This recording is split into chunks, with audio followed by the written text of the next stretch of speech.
arrived in Brazil for round 3. Beta Carrera World once again plays host to the championship. And if the last couple of years are anything to go by, we're in for a colourful, vibrant and unpredictable MXGP. Even more so now in MX2 with the absence of Jeffrey Hurlings. More of that later on in the programme. But first, let's take a look at the sights and the sounds of Brazil.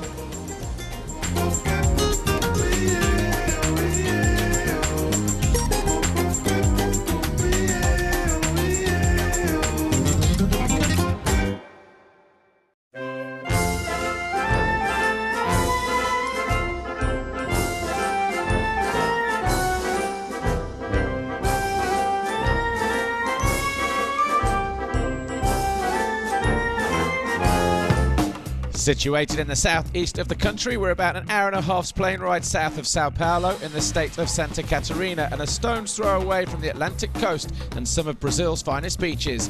There have been 24 Brazilian Grand Prix since 1985, if you count MXGP and MX2 as separate events. Italy have the most winners with 7 victories from 5 different riders. And Tony Cairoli looking for his 3rd Brazilian success today in MXGP.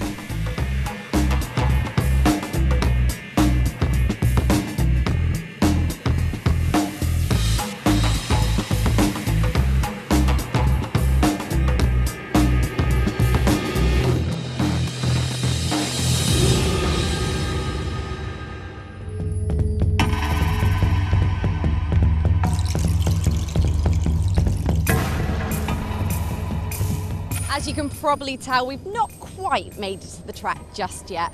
We're making the most of this beautiful weather whilst it holds, and we've taken a trip down to one of the local beaches to talk Belgian motocross with Joel Roelants. Hey Joel. Hi. Joel, it's the start of a new venture for you this year with the formation of J-Race Racing Team. Tell me about it. Yeah, it's been really nice so far. The bike's really good. I haven't shown any good speed yet, but I'm sure I'm feeling fit now, and I just really wanted to work with the people I work now. And yeah, then we just looked how we could do it, and yeah, we spoke to Honda. They were really positive, and then from there we started. Was there any particular reason why you decided to go with Honda?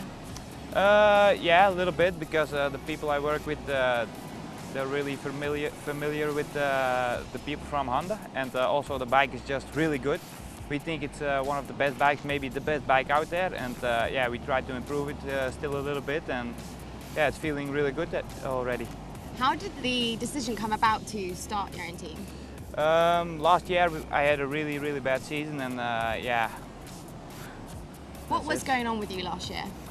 Yeah, I had some concussions and yeah, also some bad crashes. Yeah, it was a really bad season for me. But now it's a new year, and I'm really excited to show some good speed. There are a pool of really strong Belgian riders. Do you feel sometimes you're almost like the forgotten Belgian rider? No, not really. I don't care. I think it's good like this. I don't have to be too much in the picture. If I ride good, it will come from itself. So I haven't shown any good speed yet. So it's just time to show it. A couple of years ago, there was a really good spread of Belgian contenders in both the MX2 class and now what's the MXGP class. You guys have all moved up to MXGP, so what do you think about the developing talent for Belgium? I think the last couple of years still have been quite good, I think, for Belgium, because if you see how many guys are in the top 10, it's really good, I think. But yeah, now it's slowing down a little bit with the talent coming from Belgium. If you see in MX2, I think you have only 1 or 2 Belgian riders, and they're not really fighting for wins or for podium yet. So yeah, I think yeah, it's slowing down a little bit. Yeah, no, the last 2 years it's been really bad. You know, before we had some more, you know, but now it's only maybe 3-4 left in Limburg where we live, and 2 or 3 in the French side of Belgium. So it's really bad, and the most of the tracks are sand. So.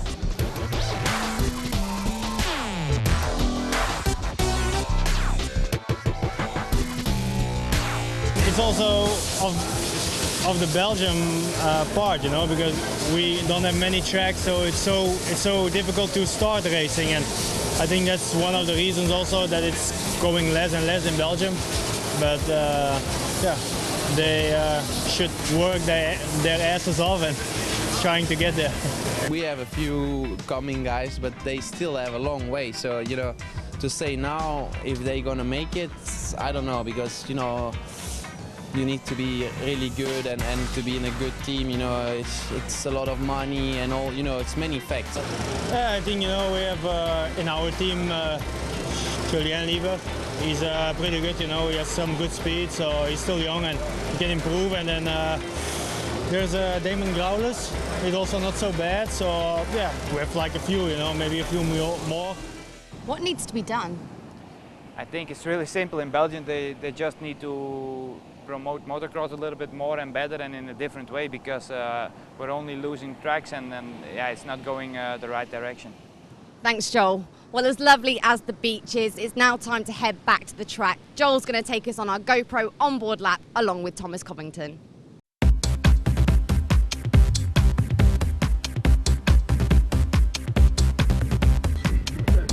Joel Roelants, J-Race Racing Team, and we're going to do a lap in Beto Carrero. It's Thomas Covington, a lap for Monster Energy Kawasaki, and this is a lap around Beto Carrera in Brazil.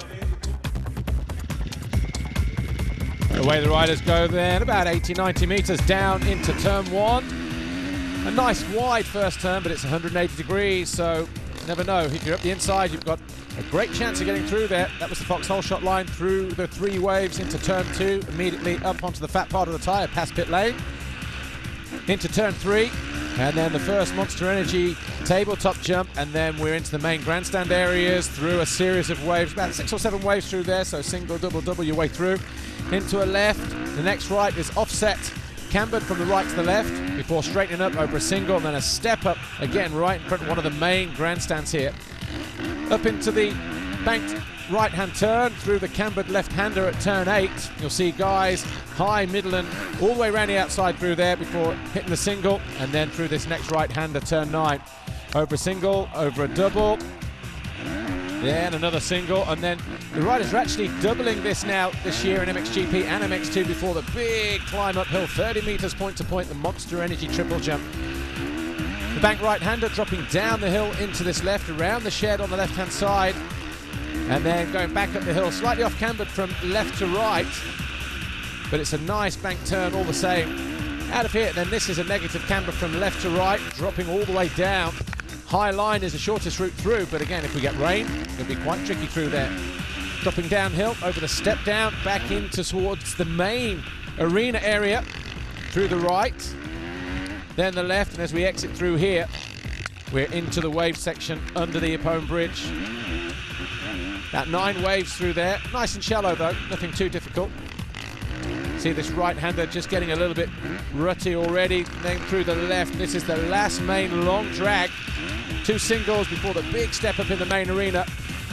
Again, about 25, 28 metres point to point. Landing hard on the brakes. 180-degree turn under the Yamaha bridge through the sand, and then this would be the final turn before the finish line. Again, big grandstands here.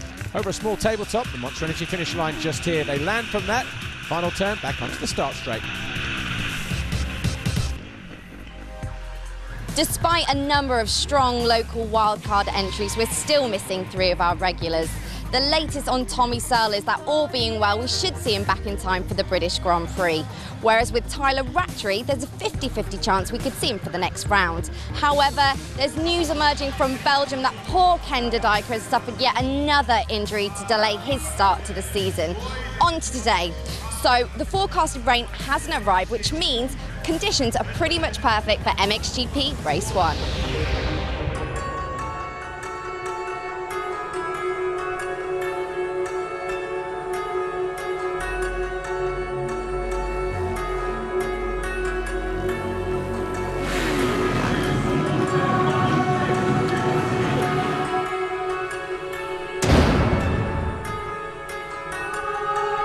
In the qualifying race on Saturday, it was Kevin Strybos on the Rockstar Energy Suzuki that raced to his 2nd pole position of the season. But in race 1, Joel Roelants on the Monster Energy Kawasaki took that Foxhead Hole Shot Award as he crossed the stripe in 1st place.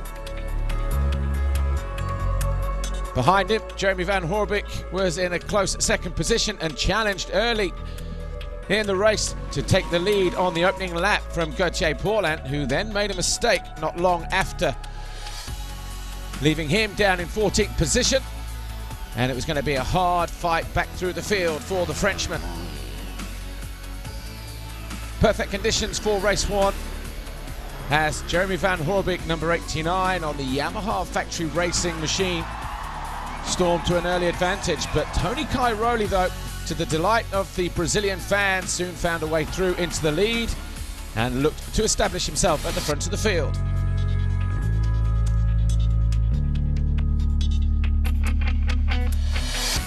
With Cairoli walking away with it at the front, Van Hoorbeek second. Evgeny Bobashev was hanging a great ride in third, but he was coming under pressure from Clément de Sales. But Tony Cairoli, though, was just too good for the opposition and started to edge out a very comfortable lead. Almost 15 seconds with about 3/4 of the race gone. The last 10 minutes, though, saw the rains start to fall on the circuit and the track started to become a little bit tricky. Riders started to fall all over the place, but Tony Cairoli was in control and was leaving the opposition in his wake. Clément de Sales being one of those who eventually came home in third on his Rockstar Energy Suzuki, just ahead of Max Nagel and Evgeny Bobashev on the HRC Hondas. Jeremy Van Hoorbeek was a comfortable second on that Yamaha factory racing machine on the number 89 bike, and he was setting himself up for a potential overall Grand Prix, but he would have to challenge this guy here, Tony Cairoli, who was in good form and putting on a great show for the fans. When the flag did eventually fall, though, Tony Cairoli was just almost 16 seconds clear. Van Hoorbeek was second, de Sales was third.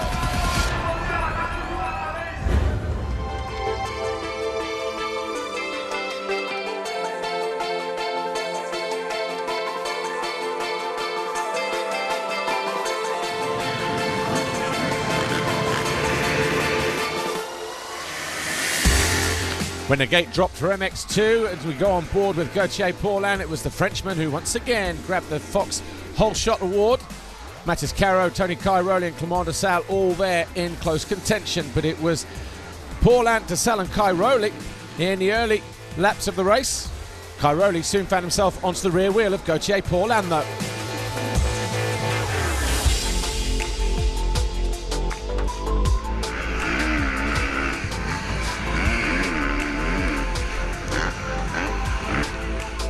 Tony Cairoli eventually found a way through as early as lap 6 with this stylish overtake manoeuvre on the Frenchman, leaving him absolutely nowhere to go as he carved his way down the inside over the finish line jump. And once there, Tony Cairoli put on a masterclass once again as Gauthier Paulin could only sit there in second place and wonder about what if in terms of his first race failure. Jeremy Van Hoorbeek started outside of the top 7 and would eventually find his way into 4th by the time the checkered flag fell. Max Nagel, likewise a difficult start for him, found his way into 5th ahead of Strybos, Gonçalves, Mathis Caro, Stephen Frossard and Todd Waters, who had a great Grand Prix here in Brazil. Gauthier Paulin, though, doing his best to pick up as many points as he could in the second race, eventually coming home in second. Gauthier Paulin, of course, on the Monster Energy Kawasaki. Clément de Sales was third. But Tony Cairoli, the 7-time world champion, the Red Bull KTM factory racing rider, obviously at home with this circuit, he was the winner in 2013, picking up his 58th Grand Prix victory. And it was looking like he was going to pick up a double moto win here as well in 2014. Gauthier Paulin had no answer for Tony Cairoli here. And in the end, Tony Cairoli it was who was victorious from Paulin and de Sales. And the overall Grand Prix then belonged to Tony Cairoli, 50 points for him. De Sales was second, Jeremy Van Hoorbeek was third, and that mirrors the podium from Thailand 2 weekends ago, round 2. Cairoli extends his championship lead over Paulin. And Tony Cairoli mounting the podium for the 65th time in his career. Win number 41 in the Premier class, now MXGP. Of course, it was another red plate for Tony Cairoli, and he leads going into round 4 in Italy in 2 weeks' time.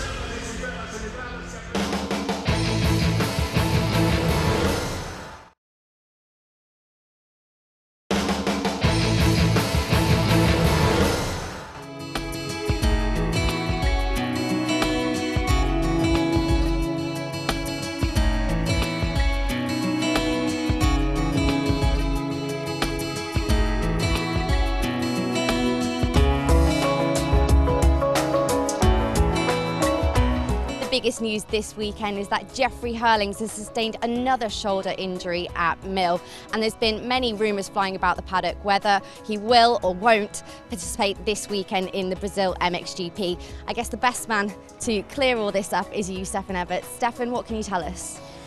Well, what can I tell you? Yeah, he have a shoulder injury, and apparently it's not really bad.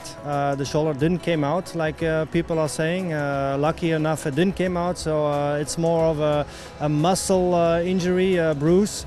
And he's healing up really fast because he's texting me all the time. Hey boss, I'm almost ready to ride.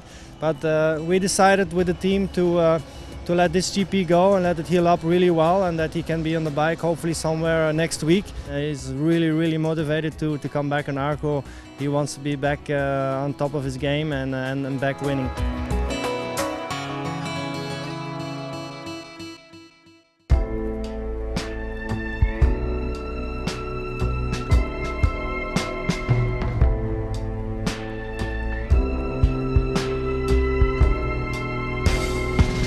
A few weeks ago, this man right here, Thomas Covington, decided to make his pro race debut at the first round of the World Championship.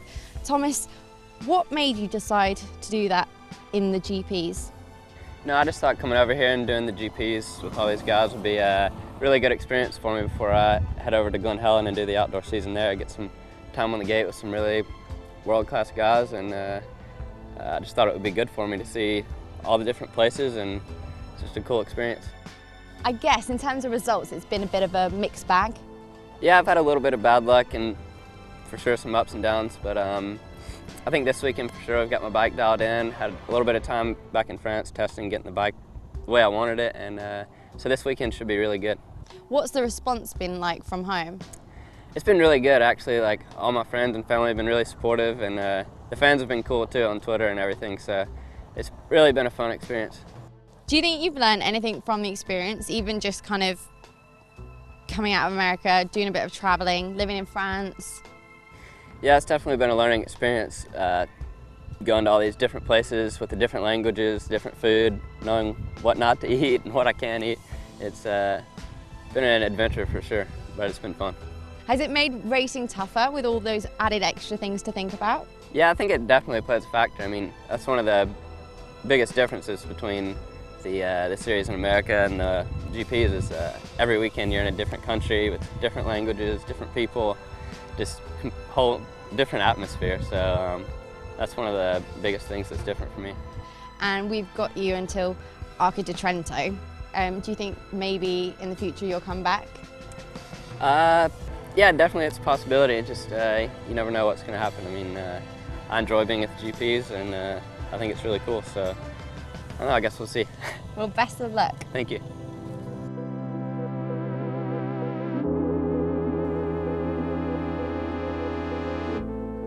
Well, for Covington, the hype started in Qatar when his trainer, Johnny O'Mara, called him out to be a podium contender. With that sort of statement comes media attention, and in Brazil, Covington was put into the spotlight, filming in between practice sessions, onboard laps, studio shows. Throw in an engine gremlin and the pressure ramped up on the number 64 as the eyes of the world turned expectantly in his direction for MX2 Race 1.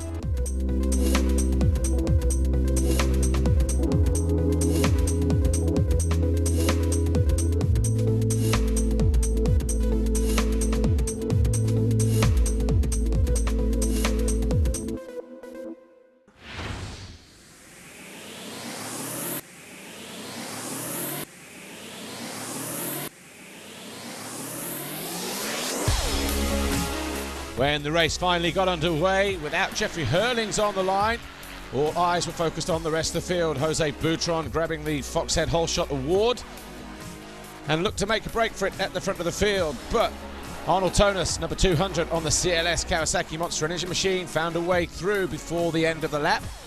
He started to put distance in his rivals early on, leaving Boutron in second, Alexander Tonkov third on the Husqvarna. Fourth was the 259 of Glenn Coldenhoff, and fifth in the early stages was the 92 of Valentin Guyot on the standing construct KTM.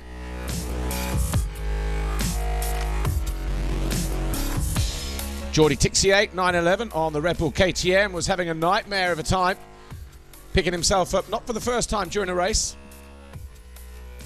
Maybe the pressure just getting to him in the absence of his teammate Hurlings. Alessandro Lupino, another rider who went out. He was in 13th position but went out on lap 5 due to a mechanical problem of some sort. Every single one of what turned out to be 16 laps in Moto number 1. He came over the line to take his first career win in MX2.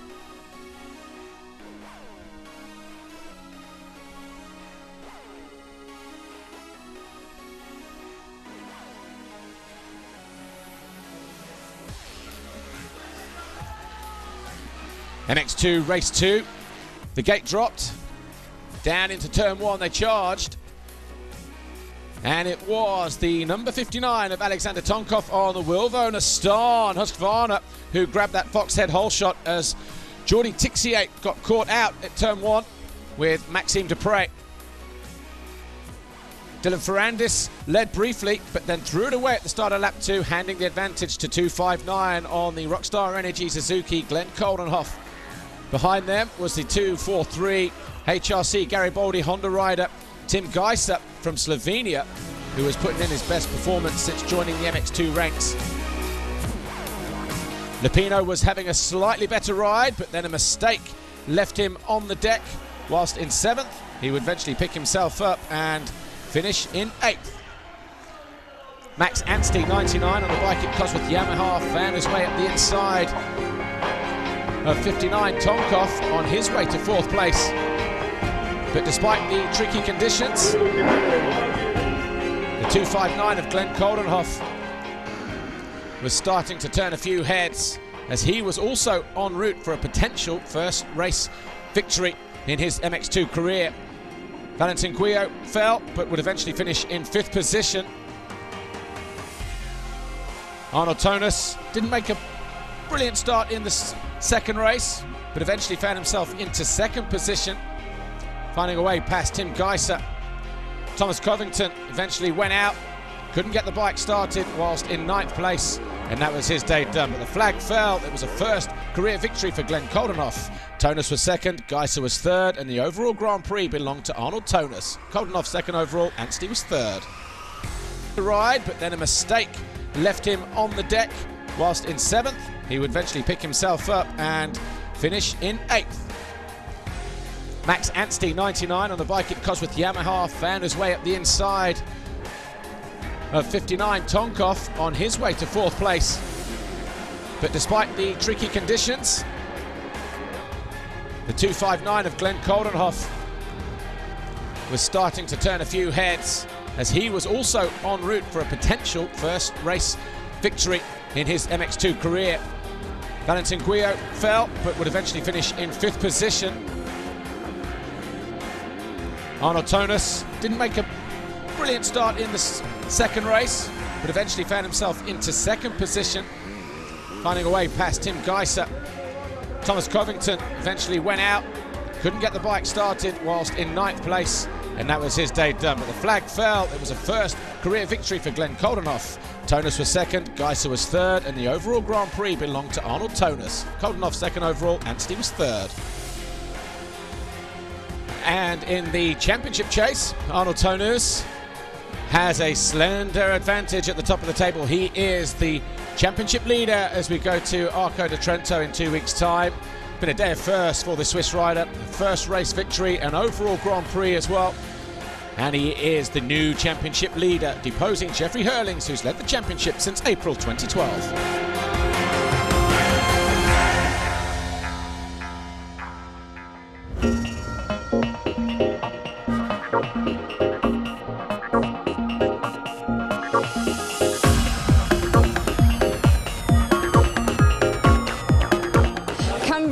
sunshine. We've had an absolutely fantastic time at the MXGP of Brazil. Honor Tonas, the first ever Swiss GP winner in MX2, and Tony Cairoli winning MXGP. We'll be back in a couple weekends' time in Arco di Trento. Come on, Amy, let's go. Sorry.